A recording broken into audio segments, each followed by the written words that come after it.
दूसरा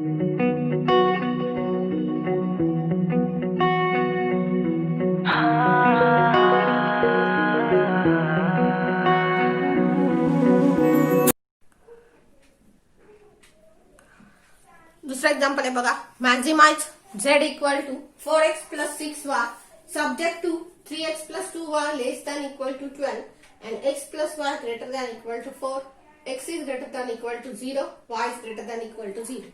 आता या दोन्ही इनइक्वालिटीने काय होणार आहे, तर आपला रिजन हा फर्स्ट क्वाड्रंट मध्ये असेल. आता रिजन काढायचा आहे तो फक्त आपल्याला या दोनचा काढायचा. आता हे दोन आहेत कसे बघा, तर एक आहे लेस दॅन इक्वल टू 0 आणि एक ग्रेटर दॅन इक्वल टू 0. म्हणजे जर स्ट्रेट लाईन अशी असेल तर एक लाईनच्या खालच्या बाजूचा आहे म्हणजे ओरिजिन साइडचा आहे आणि एक नॉन ओरिजिन साइडचा रिजन असेल. मग आता आपल्याला फक्त तो रिजन नीट काढायचा. मग सुरुवातीला आपण काय लिहिणार आहे, टू ड्रॉ कुठल्या लाईन काढायच्यात आपल्याला, 3x plus 2y less than equal to 12 and x plus y greater than equal to 4. You have to draw equations, lines. So draw the lines. कुठला लाईन काढणार, याचं इक्वेशन आलं 3x plus 2y equal to 12 आणि दुसरं आलं x plus y equal to 4. हे दोन equations आपल्याला, ह्या दोन लाईन्स आपल्याला काढायच्या. मग त्याच्यासाठी आपण आता टेबल तयार करणार आहे. मग आपण टेबल काढलं बघा. पहिल्यामध्ये आपण लिहिलं टू ड्रॉ, म्हणजे ज्याचं इक्वेशन काढायचं ती लाईन आली. इथं काढणार आहे line passes through x axis वरचा आणि वाय ऍक्सिस वरचे दोन पॉइंट येणार. इथं याचं साइन येणार आणि इथं त्याचा रिजन येणार. मग पहिलं इक्वेशन आहे आपलं 3x plus 2y equal to 12. मग आता त्याचे पॉइंट्स काढूयात. एक्स y0 ठेवला तर x किती येईल बघा, 4 येईल. आणि b x0 ठेवला तर y किती आला, 6 आला. म्हणजे एक एक्स ऍक्सिस वरचा आणि एक वाय ऍक्सिस वरचा आपला पॉइंट आपल्याला मिळाला. पुन्हा याचं साइन किती आहे, तर लेस दॅन आहे. मग लेस दॅन जर असेल तर साधारण रिजन कुठे येतो ते आठवायचं. नाही आठवला, नाही कळलं तर आपण लाईनच्या नंतर लाईन ड्रॉ केल्यावर मग करू. आता दुसरं बघा, दुसरं आहे x plus y equal to 4. याला c म्हणूयात. एकदा y0 ठेवला तर x4 आला आणि पुन्हा d x0 ठेवला तर y पुन्हा 4 आला. जर नीट बघितलं तर a आणि c चे कोऑर्डिनेट सेम आले बघा.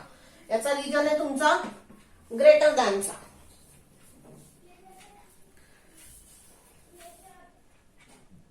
त्याच्यानंतर आपल्याला लाईन ड्रॉ करायच्यात, त्यामुळे आपण एक्स ऍक्सिस आणि वाय ऍक्सिस काढणार. मग एक्स ऍक्सिस आणि वाय ऍक्सिस असा काढायचा की आपला फर्स्ट क्वाड्रंट हा मोठा दिसला पाहिजे, कारण आपले कोऑर्डिनेट कसे आहेत तर हे सगळे पॉझिटिव्ह आहेत. यातला एखादा जर निगेटिव्ह असेल तर तेवढा एक्स ऍक्सिस वाय ऍक्सिस आपण फक्त निगेटिव्ह दाखवणार आहे. मग आता हे काढलं. आता आपण पॉइंट काढून त्याचे लाईन काढूया. पहिला आहे 40A. इथं आपला असेल A आणि इथं 06B आपला, म्हणजे इथं B असेल. एक्स ऍक्सिस वरचा आणि वाय ऍक्सिस वरचा पॉइंट तुम्हाला कळतो. तर यातून जाणारी एक स्ट्रेट लाईन आपल्याला काढायची आहे.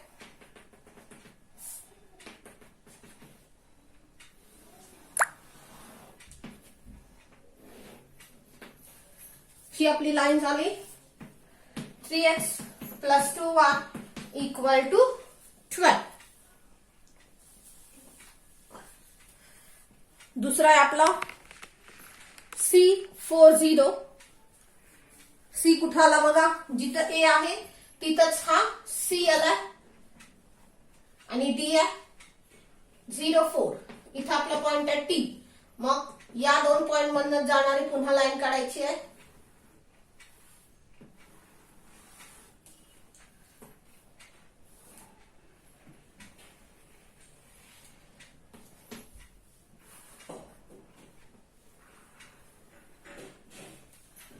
ही लाईन आहे आपली x plus y equal to 4.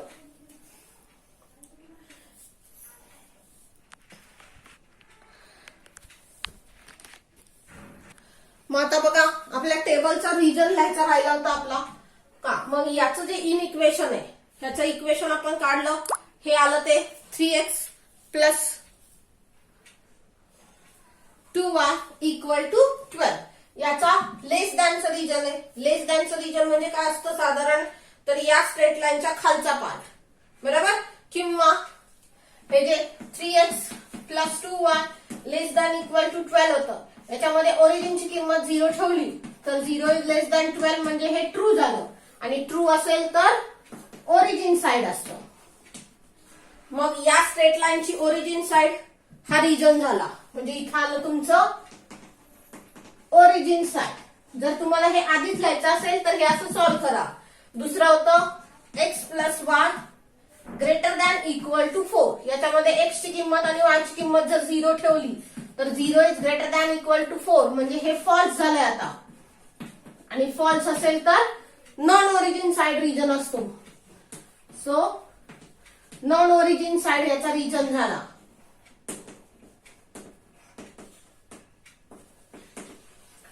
मग आता बघा ही जी पहिली स्ट्रेट लाईन काढली याचे ओरिजिन साइड म्हणजे या स्ट्रेट लाईनच्या खालचा पार्ट येणार आहे. या स्ट्रेट लाईनच्या खालचा पार्ट म्हणजे हा सगळा आला. पुन्हा या स्ट्रेट लाईनच्या वरचा पार्ट आणि आपले दोन कॉन्स्टंट असे होते x is greater than equal to 0 आणि y is greater than equal to 0. याने आपल्याला फर्स्ट क्वाड्रंट मध्ये जायचंय. म्हणजे फर्स्ट क्वाड्रंट मधला या लाईनच्या खालचा पार्ट आणि या लाईनच्या वरचा पार्ट म्हणजे कोणता आला बघा चारी कॉन्स्टंटचा. ही कॉन्स्टंट आपोआपच फर्स्ट क्वाड्रंट तयार करतात. त्यामुळे ही कॉन्स्टंट इथं दाखवायची गरज पडत नाही. आपण फक्त याच्या व्यतिरिक्त जी 2, 3 असतात तेवढीच दाखवणार आहे. त्यामुळे आपला रिजन हा आला बघा. मग याच्यानंतर काय आलं तर याचा कॉमन सोल्युशन सेट कुठला झाला तर तुमचा ए बी डी ए हा रिजन झाला. किंवा एच्या जागा तुम्हाला सी म्हणायचं असेल तर सी बी डी सी हा रिजन झाला तुमचा. त्याचे व्हर्टायसेस झाले हा ए किंवा सी पुन्हा हा बी आणि हा डी. आता यात काय झालं तर सगळे व्हर्टेक्स तुमचे एक्स ऍक्सिस वाय ऍक्सिस वरचे आलेत बघा. त्यामुळे आपल्याला जास्त पुढची कॅल्क्युलेशन करायची गरज नाही. आधीच्या एक्झाम्पल मध्ये बघा आपण इथला एखादा पॉइंट काढला होता त्यावेळेस आपण ही दोन स्ट्रेट लाईनची इक्वेशन सॉल्व्ह करून केलं होतं ते. आता तसं करायची गरज नाही. मग आता फक्त आपल्याला लिहायचंय की तो रिजन कुठला आहे. मग आपण लिहूयात आता the common shaded region ABDA is the visible region whose किंवा with vertices. त्याचे vertices कुठले आहेत बघा तर A किती आहे 4 0 आहे. दुसरा आहे बी किती आहे बघा 0 6 आणि डी आहे. डी किती आहे तर 0 4. इथं कॅल्क्युलेशनची गरज नाही एखादा व्हर्टायसेस काढताना व्हर्टेक्स काढताना. आता फक्त आपल्याला तर कॅल्क्युलेट करायचंय.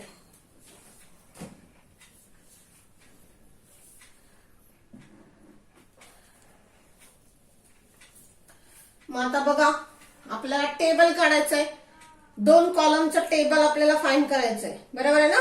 हा मग आपलं टेबल काय असणार आहे तर पहिल्या कॉलम मध्ये असेल पॉइंट आणि दुसऱ्या कॉलम मध्ये झेडची व्हॅल्यू फाइंड करायची आहे. या ग्राफच्या खाली हे लिहायचंय बरं का. ग्राफच्या खाली हे लिहायचं आणि याच्या खाली आपलं टेबल आलं पाहिजे.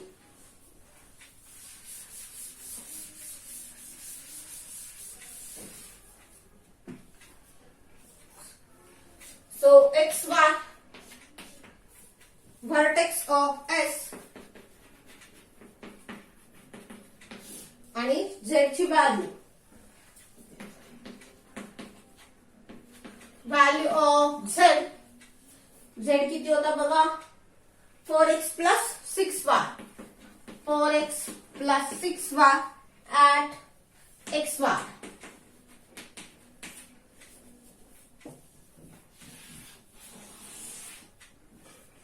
या दोन कॉलमचं आपल्याला टेबल तयार करायचं आहे. पहिला आहे तुमचा A40. झेड किती आहे बघा, 4x प्लस 6y. x ची किंमत 4 ठेवायची, y ची किंमत 0 ठेवायची. किती येईल, 4 इंटू 4 प्लस 6 इंटू 0, 16 प्लस 0 म्हणजे हे झालं 60.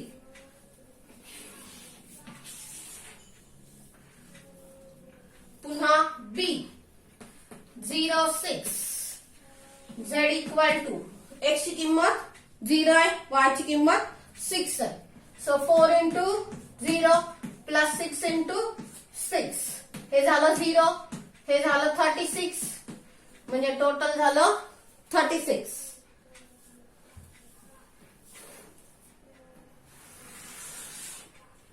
तिसरा पॉइंट आहे आपला D04. So Z equal to 4 into 0 plus 6 into 4. So this is 0 plus 24 म्हणजे आलं 24. मग आता सगळ्यात हायएस्ट कोण आहे बघा, आपल्याला मॅक्झिमम व्हॅल्यू काढायची आहे ना. मग सगळ्यात हायएस्ट कोण आहे, हा 36 आहे. म्हणजे झेड ची मॅक्झिमम व्हॅल्यू किती आली तर 36 आली. कुठल्या पॉइंटला, B06. म्हणजे x ची किंमत 0 आणि y ची किंमत 6 असताना आली. मग आपण खाली फक्त आता आपलं वाक्य लिहायचं राहिलंय. काय लिहिणार, from the table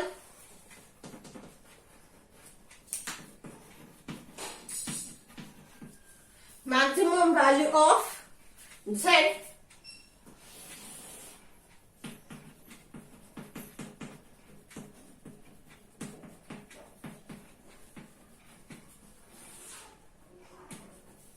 maximum value of Z equal to 36 occurs at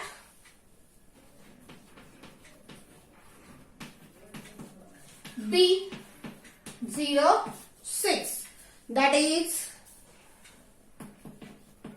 when x equal to 0 and y equal to 6. हे तुमचं उत्तर झालं.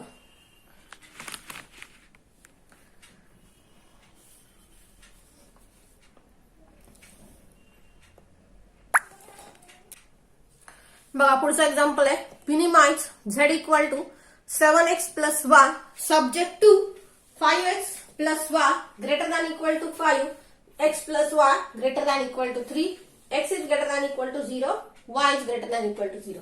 जर गणित मिनिमाइजचं असेल तर जनरली तुमचे कॉन्स्टंट जे असतात हे ग्रेटर दॅन असतात, आणि गणित मॅक्झिमाइजचं असेल तर हे कॉन्स्टंट्स लेस दॅनचं असतात. कधी, नेहमी, पण जनरली. आता मागचंच एक्झाम्पल बघा, मॅक्झिमाइजचं गणित होतं पण एक लेस दॅनचा होता आणि एक ग्रेटर दॅनचा होता. त्यामुळे झालं काय तर असा मधला रिजन आला, एका लाईनचा वरचा पार्ट आणि दुसऱ्या लाईनच्या खालचा पार्ट, त्यामुळे कॉमन मध्ये हे गेलं. आलं. हा, पण जनरली असं होतं की मॅक्झिमाइजचं गणित असेल तर लेस दॅनचे कॉन्स्टंट्स असतात, जसं आपलं पहिलं एक्झाम्पल होतं, आणि मिनिमाइजचे असतील तर ग्रेटर दॅन असतात. मग आता याच्यावर आपल्याला फक्त लाईन कुठल्या काढायच्या तर या लाईन काढायच्या. So solution is to draw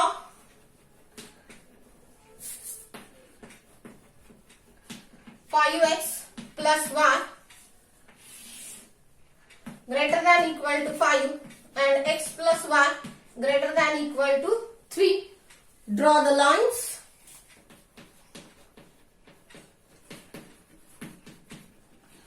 Five x plus 1 equal to 5 आणि x plus 1 equal to 3.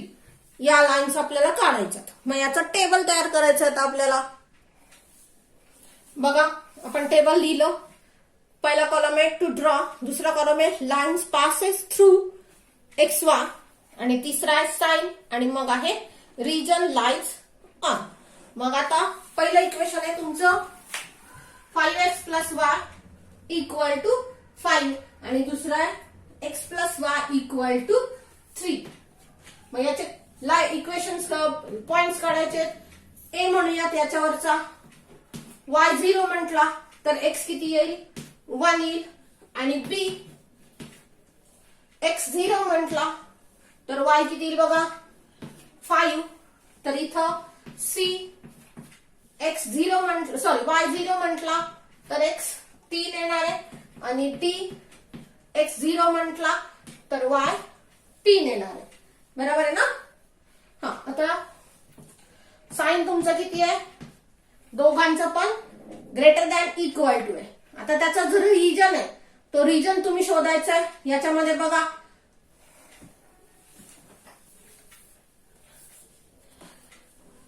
Region कसा शोधणार आहे तुम्ही तर 5x plus y greater than equal to 5 आहे. याच्यामध्ये x ची किंमत 0 ठेवली y ची किंमत 0 ठेवली तर 0 is greater than equal to 5. काय झालं फॉल्स झालं. आणि फॉल्स असेल तर नॉन ओरिजिन साइड रिजन असतो. मग इथं रिजन काय आला तुमचा तर नॉन ओरिजिन साइड. तर इथं काय होईल बघा तुमचं इन इक्वेशन आहे x plus y greater than equal to 3. x ची आणि y ची किंमत 0 ठेवली तर 0 is greater than equal to 3 झालं. पुन्हा हे काय झालं फॉल्स झालं. आणि हे फॉल्स असेल तर पुन्हा नॉन ओरिजिन साइड हा रिजन झाला.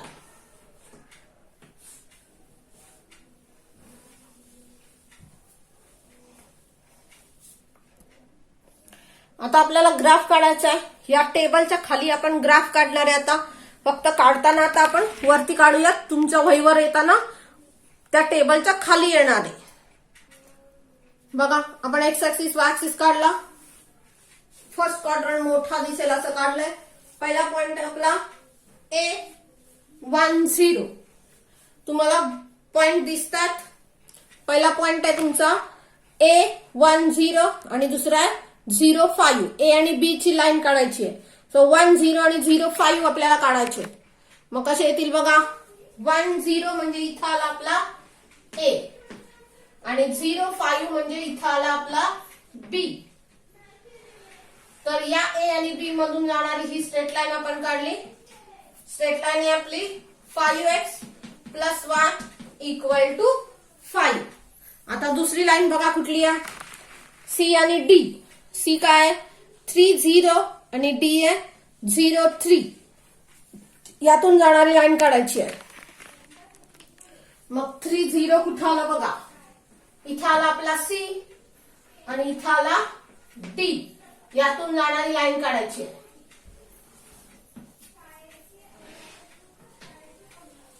ही आपली लाईन आहे x plus y equal to 3. मग आता ग्रेटर दॅनचा रिजन आहे. ग्रेटर दॅनचा रिजन म्हणजे नॉन ओरिजिन साइड. म्हणजे या लाईनचा नॉन ओरिजिन साइड म्हणजे इकडचा पार्ट आला आणि या लाईनचा पण नॉन ओरिजिन साइड म्हणजे इकडचा पार्ट आला.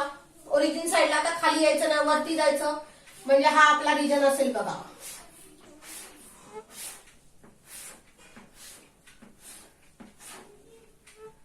फर्स्ट क्वाड्रंट मधला हा रिजन असेल अनबाउंडेड रिजन आला बघा. आता मॅक्झिममचे दोन्ही एक्झाम्पलला बाउंडेड रिजन आला होता असा इथला चारही बाजूने कॉम्पॅक्ट झालेला.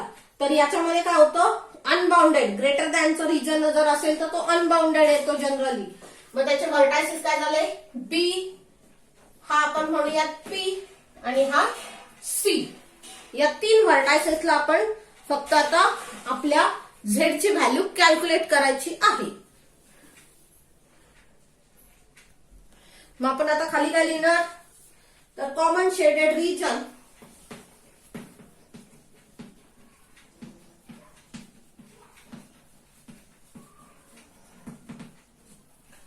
common shaded region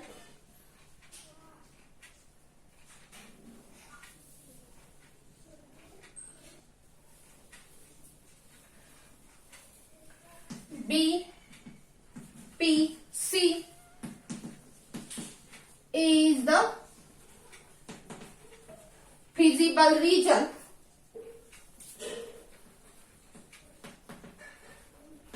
with vertices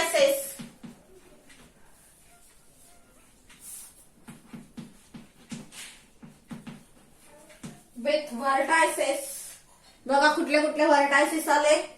पहिला आहे सी की ज्याचे कोऑर्डिनेट आहेत 3 0. मग तुम्हाला माहिती आहे बी किती आहे बघा 0 5.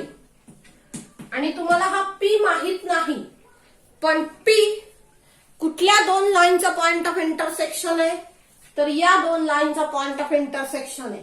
मग तुम्ही म्हणणार and P is the point of intersection of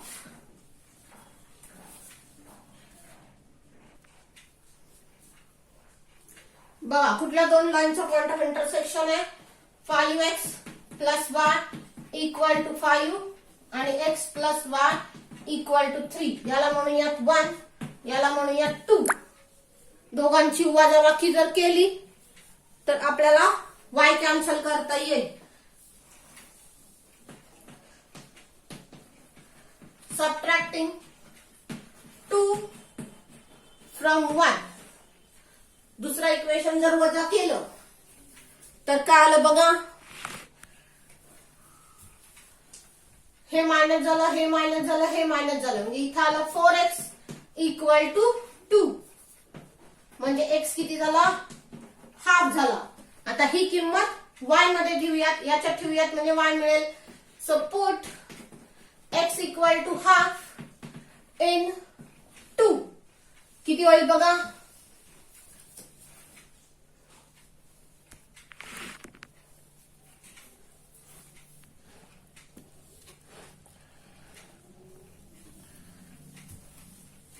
so 1/2 plus y equal to 3. So y equal to 3 minus half. म्हणजे तुमचा y ची व्हॅल्यू झाली 5/2. Therefore p चे कोऑर्डिनेट झाले 1/2 आणि 5/2. मग आपण ते ग्राफ मध्ये काढूयात. या p चे कोऑर्डिनेट आहेत 1/2 आणि 5/2. मग आता या 3 पॉइंटला कुठल्या कुठल्या बघा C3 0 आणि B0 5. या 3 पॉइंटला तुम्हाला आता तुमच्या झेड ची किंमत काढायची. मग आता हा जो पी काढलाय, हा जो तुम्ही पी काढलाय याच्या खाली लिहायचंय टेबल, ते झेड कॅल्क्युलेट केलेलं टेबल. मी सध्या ग्राफ तसाच ठेवते आणि ते टेबल काढते.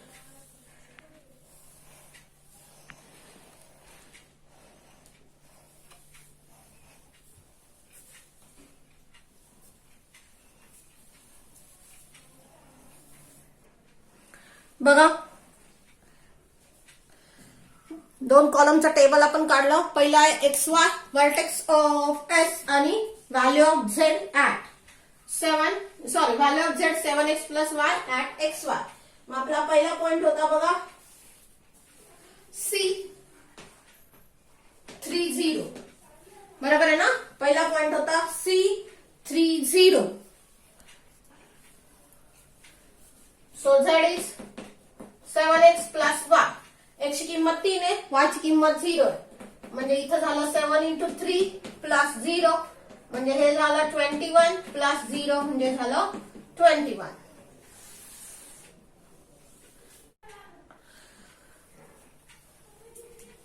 B05 दुसरा पॉइंट आहे आपला B05. मग आता x ची किंमत 0 आणि y ची किंमत 5 ठेवायची. So Z equal to 7 into 0 plus y आहे 5. 7 into 0 झालं 0 प्लस 5.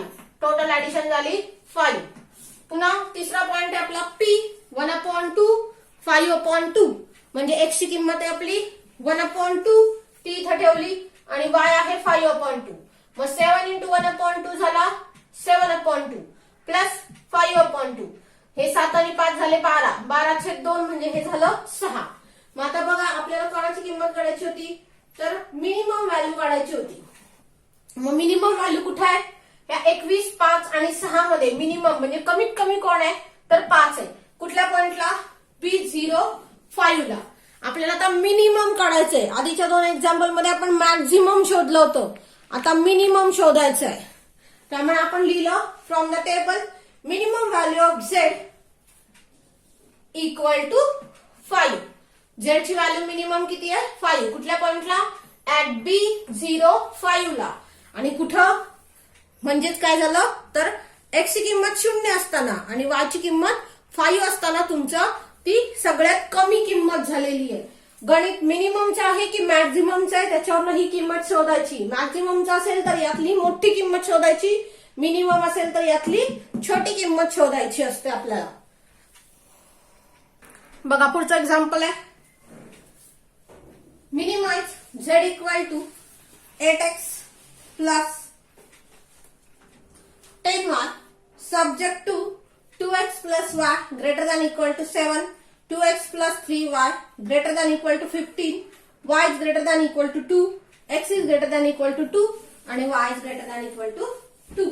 मग आता याच्यात काय होणार आहे तर या 2 इनइक्वेशन मुळे आपला रिजन फर्स्ट क्वाड्रंट मध्ये जाणार. आपल्याला मात्र आता या 3 स्ट्रेट लाईन काढायच्या आहेत. मग आपण लिहिताना आता कसं लिहिणार बघा.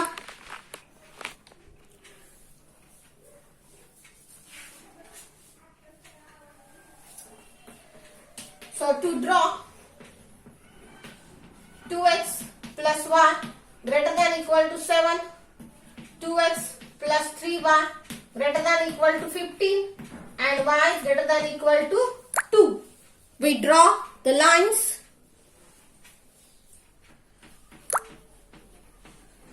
Draw the lines. कुठल्या लाईन काढणार आपण? याची लाईन असेल 2x plus y equal to 7.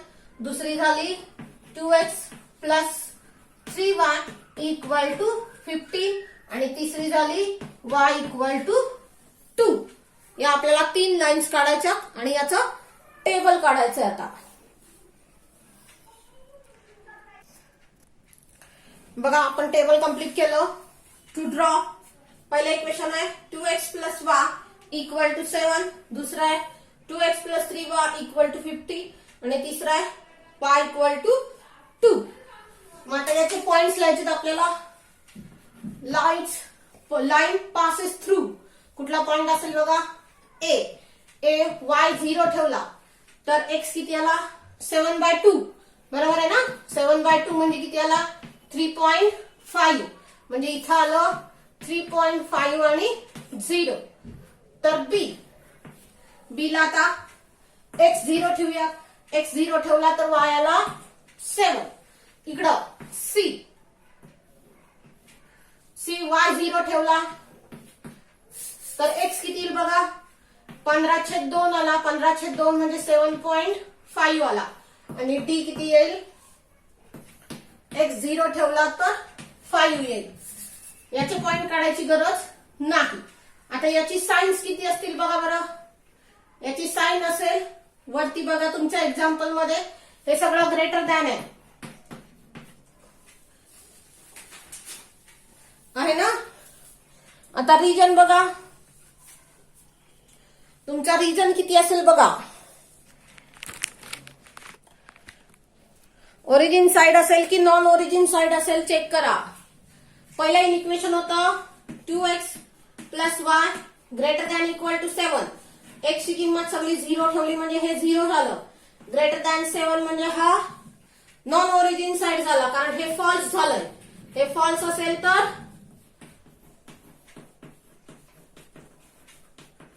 Non origin side तुमचा रिजन येतो. पुन्हा दुसरा इक्वेशन होतं 2x plus 3y greater than equal to 15. ठेवा ओरिजिनचे कोऑर्डिनेट यात. सो 0 0 म्हणजे हे सगळं 0 झालं. Greater than equal to 15. पुन्हा हे काय झालं तर फॉल्स झालं. हे फॉल्स असेल तर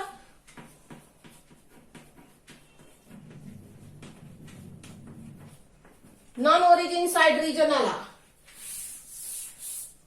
पुन्हा तिसरा आहे y is greater than equal to 2. मग y is greater than equal to 2 y ची किंमत 0 ठेवली तर काय होईल पुन्हा हे झालं फॉल्स. म्हणजे पुन्हा नॉन ओरिजिन साइड रिजन झाला. So region is non origin side हा तुमचा रिजन आला.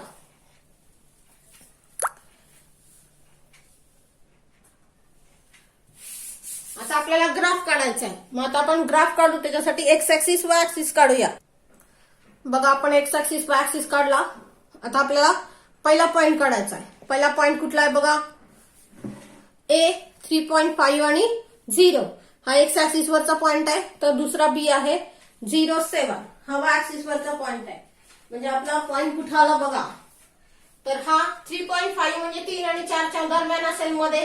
हा झाला आपला ए आणि 0.7 झाला बी. यातून जाणारी स्ट्रेट लाईन आपण काढणार आहे.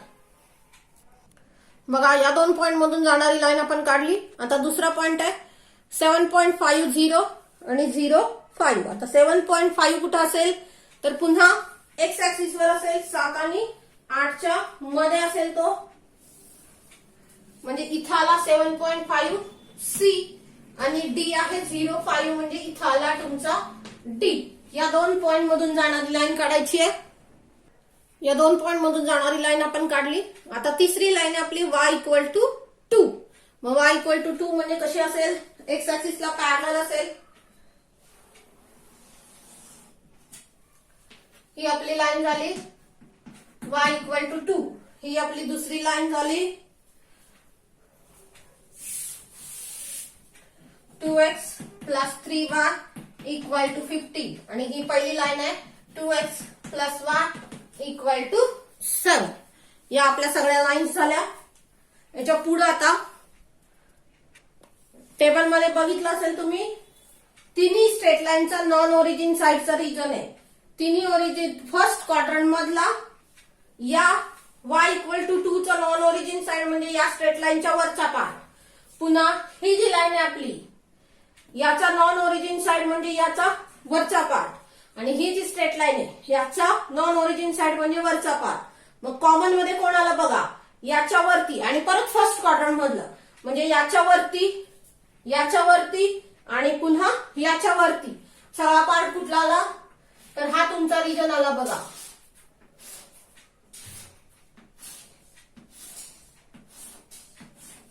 हा जो रिजन आहे तुमच्या फर्स्ट क्वाड्रंट मधला हा रिजन आला. आता याचे व्हर्टायसेस कुठले कुठले आले बघा. तर त्याचे व्हर्टायसेस आले. हा एक आला बी. हा एक म्हणूयात आपण आणि हा एक म्हणूयात. हा म्हणूयात पी आणि हा क्यू आहे असं म्हणूयात. तर बी पी आणि क्यू हे त्याचे व्हर्टायसेस झालेत. आता त्या व्हर्टायसेसची आपल्याला कोऑर्डिनेट फाइंड केले पाहिजेत.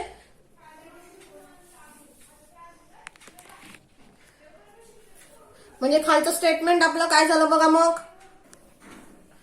The common shaded region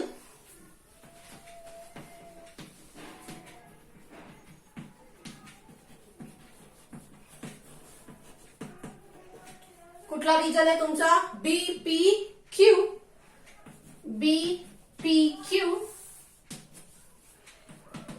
is the feasible region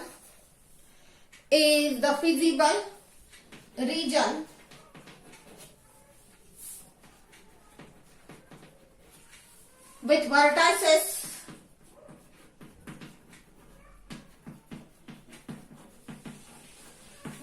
का आले बघा बी. या बी चे कोऑर्डिनेट किती होते तर 0.7. बी 0.7. नंतर पी काढायचंय आपल्याला.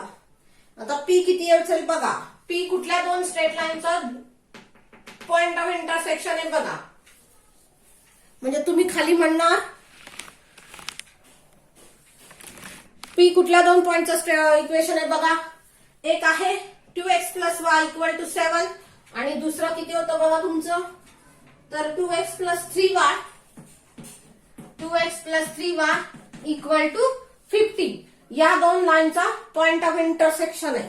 म्हणजे तुम्ही खाली काय लिहिणार आता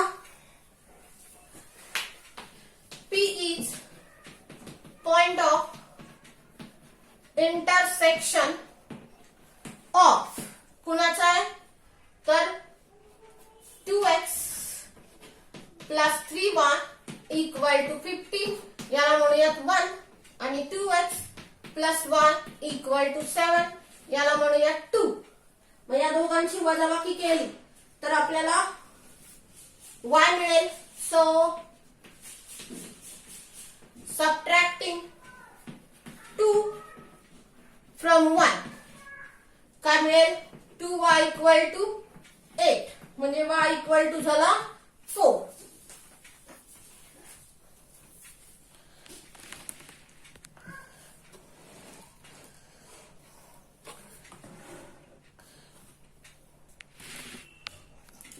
मग y इक्वल टू 4 जर असेल तर आता x काढायचा. ही किंमत 2 मध्ये ठेवा म्हणजे x मिळेल. So put y equal to 4 in 2. So 2x plus 4 equal to 7 म्हणजेच 2x इक्वल टू 3 झालं म्हणजेच x इक्वल टू झालं 3/2 म्हणजेच 1.5 झालं. आणि असं असेल तर p चे कोऑर्डिनेट किती झाले बघा. p चे कोऑर्डिनेट झाले p x आला 1.5 आणि 4. आता q काढायचं आपल्याला. q कुठल्या दोन लाईनचा पॉइंट ऑफ इंटरसेक्शन आहे पहा.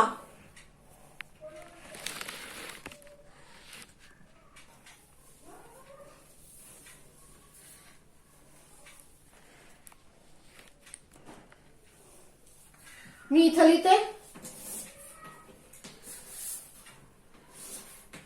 Q is point of intersection of कुठली लाईन आहे y equal to 2 and second is 2x plus 3y equal to 15. याला म्हणूया 2. मग आता सरळ सरळ ही y ची किंमत इथं ठेवा. So put y equal to 2 and 2. So 2x plus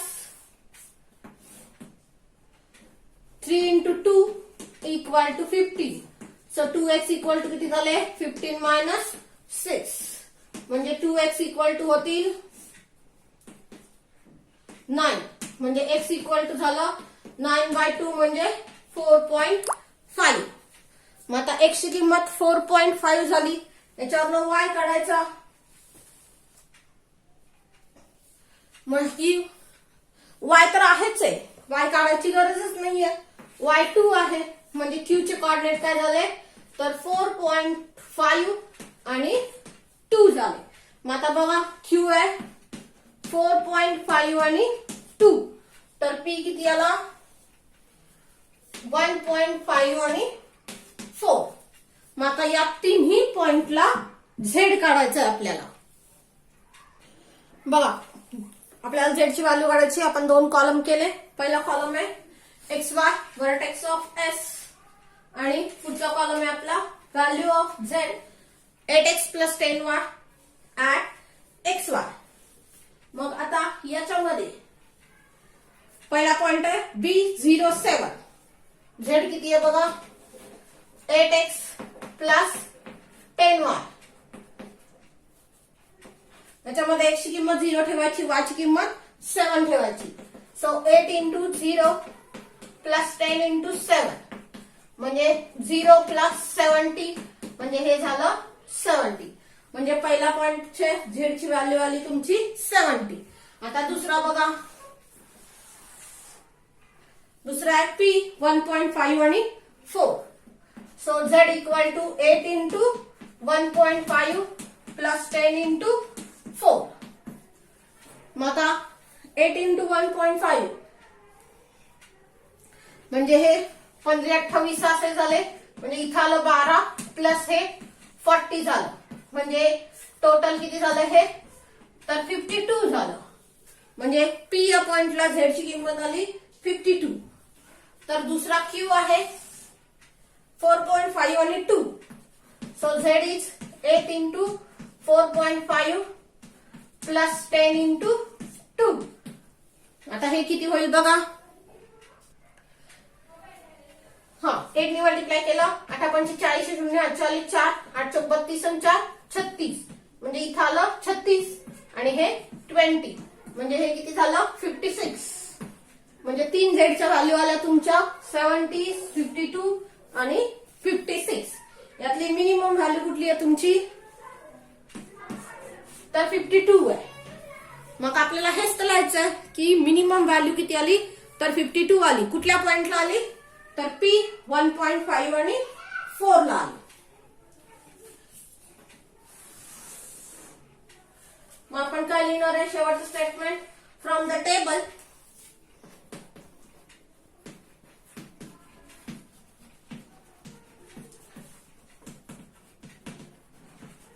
minimum value of z equal to 52. Minimum value z ची किती झाली? तर 52 झाली. कुठल्या पॉइंटला झाली? occurs at P 1.5 आणि 4.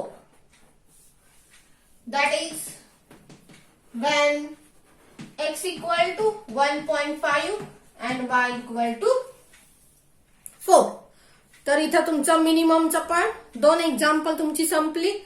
मिनिमम मॅक्झिममची 4 एक्झाम्पल आपण घेतले. राहिलेली 4 एक्झाम्पल तुम्ही सोडवा आणि इथं आपला सिलेबस संपलेला आहे. जो काही सिलेबस आपला होता तो आपला संपलाय.